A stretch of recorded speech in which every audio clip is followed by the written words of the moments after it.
10వ తరగతిలోని కాంతి, పరావర్తనము ఆ చాప్టర్‌లో ఒక ప్రాబ్లమ్ గురించి డిస్కస్ చేస్తాం ఇప్పుడు.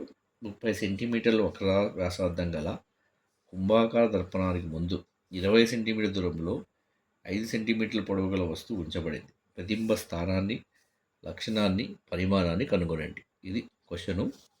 ఇక్కడ ఏమిచ్చాడంటే కుంభాకార దర్పణం ఇచ్చాడు. కుంభాకార దర్పణం ఇచ్చినాడు.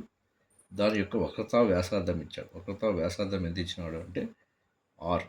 ఆ వక్రతా వ్యాసార్థం ఏమంటాము? ఆర్ అంటాము. ఎంత ఇచ్చినాడు? 30 సెంటీమీటర్లు ఇచ్చాడు. ఓకే. ఆ దర్పణానికి ముందు 20 సెంటీమీటర్ల దూరంలో 20 సెంటీమీటర్ల దూరంలో ముందు యూ వాల్యూ ఇచ్చాడు. ఇది నెగటివ్. దర్పణానికి బ్యాక్ సైడ్ ఉంటే నెగటివ్ కింద కన్సిడర్ చేస్తాము. పొడవు ఎంత ఇచ్చాడు? 5 సెంటీమీటర్ల పొడవు ఉంచబడింది. ఒక వస్తువుని ఉంచాం. ఎంత ఉన్నాడు పొడవు? హైటు 5 సెంటీమీటర్లు. ఓకే. మన సంజ్ఞాశాస్త్రం ప్రకారము ఇది ఎక్స్ యాక్సిస్, ఇది వై యాక్సిస్ అయితే ఇక్కడ పాజిటివ్ ఈ అక్షం మీద ఉన్నదాన్ని, వై అక్షం మీద ఉన్నదాన్ని పాజిటివ్ గాను, అదే ఆపోజిట్ ఎక్స్ డాష్లో ఉండేది నెగిటివ్ గాను, వై డాష్లో ఉండేది నెగిటివ్ సంగ్రామాలను ఉపయోగించాలి. ఓకే. ఇప్పుడు లెక్కలో ప్రకారము వక్రతా వ్యాసార్థం ఇచ్చాడు. వక్రతా వ్యాసార్థం ఎంత ఇచ్చాడు? 30 సెంటీమీటర్లు. ఆర్ ఇచ్చాడు. ఆర్ ఏమి? వక్రతా వ్యాసార్థం. ఈ వక్రతా వ్యాసార్థం అనేది నాభ్యంతరానికి 2 రెట్లు ఉంటుంది. R is equal to 2f. నాభ్యంతరం 2 రెట్లు వేస్తే దానికి వక్రతా వ్యాసార్థం సమాధానం కాబట్టి ఈ 2f అనేది 30 సెంటీమీటర్లు సమానం. ఓకే. దానికి ఎఫ్ ఈజ్ ఈక్వల్ టు ఏమవుతుంది? 30/2 అంటే 15 సెంటీమీటర్లు. నాభ్యంతరం ఎంత? 15 సెంటీమీటర్లు. నాభ్యంతరము 15 సెంటీమీటర్లు. ఓకే. ఎత్తు ఇచ్చాడు. వస్తువు యొక్క ఎత్తు ఎంత ఇచ్చినాడు? 5 సెంటీమీటర్స్ ఇచ్చాడు. దీన్ని హెచ్ అనుకుంటాం. ఎత్తును హెచ్తో సూచిస్తాము. వక్రతా వ్యాసార్థం ఆర్ని 30 సెంటీమీటర్లు. వక్రతా వ్యాసార్థాన్ని నాభ్యంతరం 2తో మల్టిప్లై చేస్తే వచ్చేదాన్ని 30 సెంటీమీటర్ ఇచ్చారు కాబట్టి నాభ్యంతరం ఈజ్ ఈక్వల్ టు 30/2 చేస్తే 15 సెంటీమీటర్లు వచ్చింది. వస్తువు ఎత్తు ఎంత? 5 సెంటీమీటర్స్. ఇక్కడ కుంభాకార దర్పణం అన్నాడు. దర్పణానికి కనుగొనడానికి value 1/f is equal to 1/v plus 1/u. అంటే ఎఫ్ అనేది నాభ్యంతరము, వి అనేది ప్రతిబింబ దూరము, యు అనేది వస్తువు యొక్క దూరం.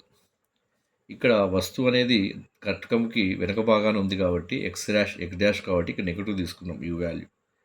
ఓకే. యూ వాల్యూ ఎంత ఉంది? -20 సెంటీమీటర్స్. యూ వాల్యూ ఎంత? -20 సెంటీమీటర్స్. ఎందుకంటే ఎక్స్ డాష్ అక్షరం వైపుగా ఉంది కాబట్టి దీన్ని మైనస్గా తీసుకున్నాం. ఇప్పుడు మనకు ఎఫ్ ఇచ్చాడు. నాభ్యంతరం 15 సెంటీమీటర్లు ఉంది, యూ వాల్యూ ఉంది, వి వాల్యూ కనుక్కోవాలి. వి వాల్యూ అంటే ఏమి? ప్రతిబింబ దూరం కనుక్కోవాలి. ప్రతిబింబ దూరంకి కనుక్కోవడానికి 1/v is equal to 1/f minus 1/u. 1/f minus 1/u is equal to 1/v. 1/f, F అంటే ఎంత? 1/15 మైనస్ 1/u. 1/u, యూకి ఏముంది? -20 minus of minus 1/v. 1/u is equal to 1/vకి సమానం. ఇక యూ వాల్యూ ఎంత ఉందంటే -20. నెక్స్ట్ ఇప్పుడు 1/15 మైనస్ ఇంటూ మైనస్ ఏమవుతుంది? Plus 1/20 is equal to 1/v. 15కి 20కి ఎల్సిఎం చేస్తే 60 వస్తుంది. 15కి 20కి ఎల్సిఎం 60 వస్తుంది. కసాగు ఇది 4, 15 4 60, 23 60. కాబట్టి 1/v ఈజ్ ఈక్వల్ టు ఎంతకు సమానం అంటే 7/60కి సమానం. 7/60కి సమానం. అంటే వి వాల్యూ అంటే వస్తువు యొక్క దూరం ఈజ్ ఈక్వల్ టు 60/7. ఇది ఎంతకు సమానం? 60/7 అంటే 8.5 సెంటీమీటర్లకు సమానం. ఇక్కడ పాజిటివ్ ఉంది. ఓకే. ఎందుకంటే దర్పణం బ్యాక్ సైడ్ పడుతుంది కాబట్టి ఇక్కడ ధనాత్మకంగా తీసుకున్నాం. అదే ఆవర్తనము ఈజ్ ఈక్వల్ టు, ఆవర్తనాన్ని మనం ఏం చూస్తాము? ఎంతో చూస్తాం. ఎం ఈజ్ ఈక్వల్ టు వస్తువు యొక్క ప్రతిబింబ దూరము బై వస్తువు దూరము, ప్రతిబింబ ఎత్తు బై వస్తువు యొక్క ఎత్తు మైనస్, ఇక్కడ పాజిటివ్ ఉంది కాబట్టి ఇక్కడ మైనస్